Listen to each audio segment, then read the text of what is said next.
बिस्मिल्लाहिर्रहमानिर्रहीम। अस्सलाम वालेकुम माय यूट्यूब फैमिली, कैसे हैं आप? उम्मीद करती हूँ अपने अपने घरों में खुशबाश होंगे, हंसते बसते होंगे। मेरी यही दुआ है, खुशबाश रहें, हंसते बसते रहें और मेरे व्लॉग्स देखते रहें। एक और गुड मॉर्निंग के साथ एक नई सुबह का आगाज़। और हम बना रहे हैं वेज पराठा। ये कैप्सिकम और कैरेट डाल के। तो ये बैटर बनाया मैंने मैदे का, उसमें नमक मिर्च डाली और वेजेस डाली, थोड़ा सा धनिया पाउडर डाला, ज़ीरा पाउडर डाला, गरम मसाला डाला और ये 1 टेबलस्पून कुकिंग ऑयल डाला। ये सारी चीज़ें डाल के इन सबको मैं अच्छे तरीके से मिक्स कर लूँगी। इतना मिक्स कर लेना है कि हर चीज़ आपस में यकजान हो जाए, ताकि जब हम पराठा बनाएं तो कोई चीज़ भी सेपरेट ना रहे।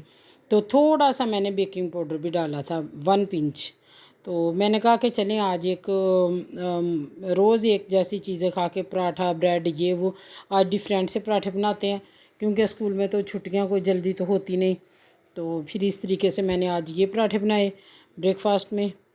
तो इसी सिलसिले में जो मेरे चैनल पे नए हैं, मेरे चैनल को लाइक शेयर सब्सक्राइब ज़रूर करें, लाइक्स ज़रूर दिया करें। आप लोगों का एक थम्स अप मेरी मोटिवेशन बढ़ाने के लिए काफ़ी है।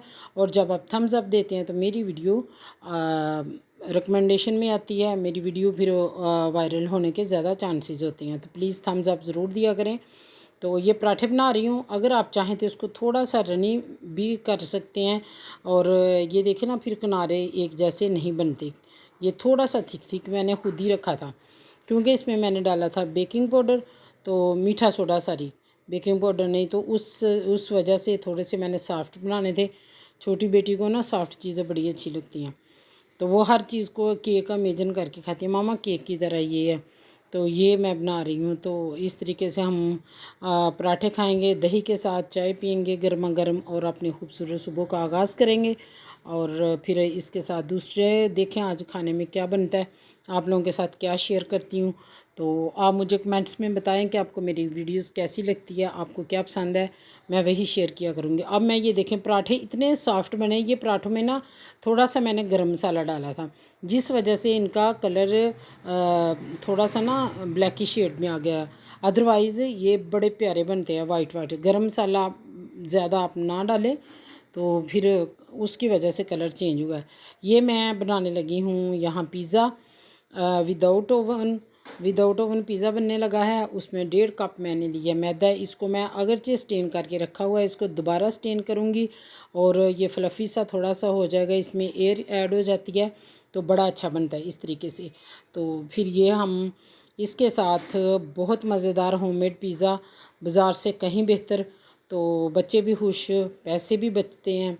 तो हालांकि है तो विदाउट ओवन, फिर भी मेरा बहुत मज़ेदार बना। इतना मज़ेदार, इतना स्पंची और इतना फ्लफ़ी सॉरी कि मुंह में जाते घुल जाए। अब 1 टेबल स्पून इसमें मैंने यीस्ट डाली है। यीस्ट मीन खमीर, जिससे ये हमारा पिज़्ज़ा बनेगा। अब जो ये पैकेट बड़ा था, ज़्यादा नहीं डाली। अब जो बचा है उसको मैंने पिन अप कर दिया है, ताकि दोबारा इस्तेमाल के हमारे इस्तेमाल में आ सके। अगर ये ओपन रहेगा तो जो इसको बेक करने वाले पार्टिकल्स हैं तो वो उड़ जाएंगे, वो फिर काम नहीं सही करता। तो इसलिए इसको मैंने पिन अप कर दिया। उसके साथ मैंने 1/2 टी स्पून डाली, मैंने इसमें नमक डाला, 1 टेबल स्पून इसमें चीनी डाली है। और फिर इसमें मैं डालूँगी 2 टेबल स्पून, इसमें डालूँगी मैं कुकिंग ऑयल। तो उसके साथ मैं थोड़ा सा नीम गर्म लूँगी, वो कहते हैं ना कोसा कोसा पानी, वो लेके तो उसके साथ मैं इसको गूँध लूँगी। और अच्छे तरीके से जितनी अच्छी हमारी नीटिंग होगी, हम इसको गूँधेंगे उतना ही अच्छा हमारा बैटर तैयार होगा और उतना ही अच्छा हमारा पिज़्ज़ा होगा। और इतना मज़े का बनाना, मैं कहती हूँ कि लगता ही नहीं था कि ये ओवन में भी हो सकता है इतना सॉफ्ट ना बने, क्योंकि इसकी डो अच्छी बनी थी। जितनी अच्छी डो होगी उतना अच्छा पिज़्ज़ा होगा। फिर मैंने नीचे रख के उसको अच्छे तरीके से उसको गूँधा। गूँधने के बाद उसको मैं बोल में रखूँगी। बोल को मैंने ऑयली कर लिया और डो को दोनों तरफ से ऑयली कर लिया, और इसको मैं कवर करके तो मैं रख दूँगी। और इसके साथ मैं ये थोड़ी सी चीज़ें रेडी कर रही हूँ। ये चीज़ है वो ग्रेट कर रही हूँ, कैप्सिकम और कैरेट काट के रख लिया है। और चिकन नहीं था तो मैंने वैसे ही, सालन था चिकन का तो उसमें से थोड़ा सा निकाल के तो मैंने रख लिया कि बस टेस्ट ही करना। और ये हमारी डो देखे कितनी मज़े की और कितनी सॉफ्ट रेडी हुई है। और इस तरीके से इसके हम बनाएंगे 2 पिज़्ज़े। बन तो एक भी जाता है, लेकिन वो ना ज़्यादा उसके किनारे मोटे हो जाते हैं, क्योंकि उसने बेक भी होना, फूलना भी है। तो इस तरीके से हम बनाएंगे अपना। इसको अब मैंने नीचे रख लिया, स्प्रिंकल किया मैदा, उसके ऊपर इसको मैं अच्छे तरीके से गूंदूंगी। गूंदने के बाद इसके 2 पेड़े बनाऊंगी। पेड़े बनाने के बाद फिर इनको मैं इनकी रोटी बना लूँगी, और उसके बाद मैं इसको पिज़्ज़ा ट्रे जो है उसमें डालूँगी मैं। और बड़े मज़े के मैं कहती हूँ ओवन मेरे लिए तो कोई मसला ही नहीं रहा कि ओवन नहीं है। हर वो चीज़ मैं अल्हम्दुलिल्लाह मैं पका सकती हूँ देगची में। देगची को मैं ओवन बना लेती हूँ, मेरे लिए तो कोई मसला ही नहीं रहा। तो आपने मुझे कमेंट्स में बताना है कि आपको मेरी वीडियो कैसी लगती है। फिर प्लीज़ मेरी हौसला अफजाई भी तो किया करें ना कि मेरा काम कैसा लगता है। मुझे इनक्रेजमेंट मिलती है तो फिर मेरा मज़ीद काम करने को दिल चाहता है। मेरा पैशन है ये काम करना। और इसके साथ मैं ये फोक से इसमें कर लूँगी, होल बना लूँगी, सुराख कर लूँगी, ताकि अंदर से ये बेक ना हो, ये फूले ना। इसके ऊपर हम लगाएंगे ये, इसके ऊपर पिज़्ज़ा सॉस लगाने के बाद फिर हम दूसरी चीज़ें ऐड करेंगे।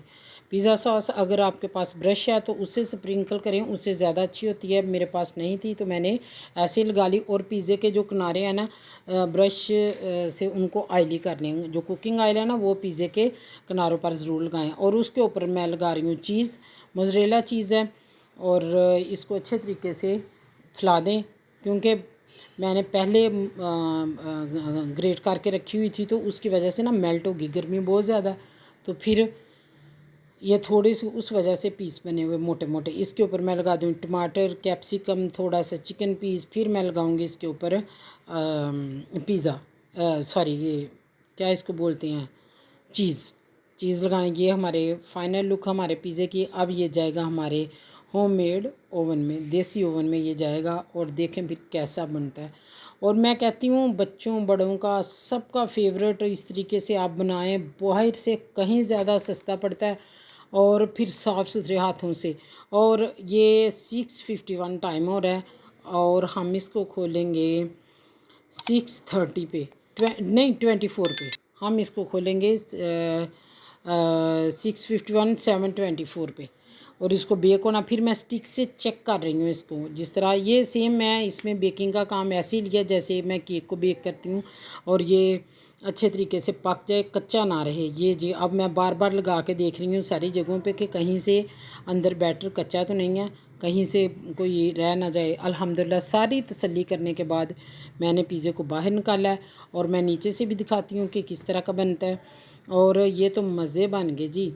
ये देखें जी, घर में बनाएं, मज़े उड़ाएं, सस्ता पाएं। जितना महंगाई का दौर जा रहा है ना, घर में बनाया करें। मेरा तो यही मशवरा, मेरी तो यही कोशिश होती है। इतने काम मेरे होते हैं, घर के काम, ये वो, बच्चों को स्कूल भेजना, सफाई सुथराई, कपड़े धोना, बर्तन। मेरी हेल्पर भी कोई नहीं है, और अल्हम्दुलिल्लाह सारे काम खुद ही करती हूँ। और इस काम के लिए भी मैं टाइम निकालती हूँ। तो प्लीज़ मुझे इनकरेज ज़रूर करें, और मेरी वीडियो को लाइक शेयर सब्सक्राइब ज़रूर करें। मैं आप लोगों की एक थम्स अप मुझे मोटिवेट करने के लिए बहुत है। तो अब मैं आपको काट के दिखाती हूँ अंदर से माशाल्लाह कितना अच्छा बना है। तो इसके साथ आप भी इसको वीडियो को फॉलो करें, इस तरीके से बनाएं। और फिर मुझे ये देखें जी, इतना सॉफ्ट कि मुझे यकीन नहीं था आ रहा कि होममेड ओवन में इतना सॉफ्ट बन सकता है। नीचे से ज़रा नहीं क्रंची, ना ये कच्चा है। बस यही थी मेरी वीडियो आज की। इसी के साथ दीजिए इजाज़त, किसी और नए वीडियो के साथ फिर आएंगे। और खुश रहें, खुश रहने दीजिए, जियो और जीने दो, एक दूसरे की टांगें मत खींचो। अल्लाह हाफिज़।